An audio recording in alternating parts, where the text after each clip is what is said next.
राहुल गांधींची आज मुंबईत मणिभवन ते ऑगस्ट क्रांती मैदान पदयात्रा, शिवाजी पार्कवर संध्याकाळी भारत जोडो न्याय यात्रेचा समारोप। इंडिया आघाडीकडून होणार जोरदार शक्ती प्रदर्शन।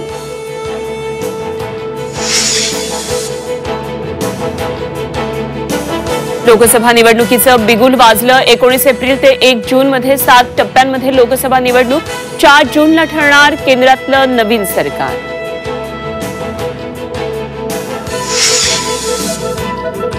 महाराष्ट्रात 19 एप्रिल ते 20 मे दरम्यान 5 टप्प्यांमध्ये मतदान। पूर्व विदर्भातील 5 लोकसभा मतदारसंघात पहिल्या टप्प्यात मतदान, तर मुंबईतल्या सर्व 6 मतदारसंघामध्ये 20 मे रोजी मतदान।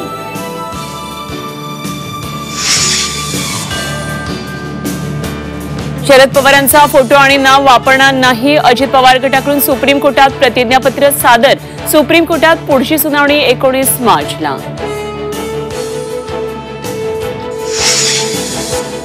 नागपूरच्या काटोल तालुक्यात वादळी वाऱ्यासह गारपीट। आजही नागपूर, भंडारा, गोंदिया जिल्ह्यामध्ये हवामान विभागाकडून पावसाचा ऑरेंज अलर्ट। देखभाल आणि दुरुस्तीच्या कामासाठी रेल्वेच्या मध्य आणि हार्बर मार्गावर आज मेगा ब्लॉक। रेल्वेचे वेळापत्रक कोलमडणार।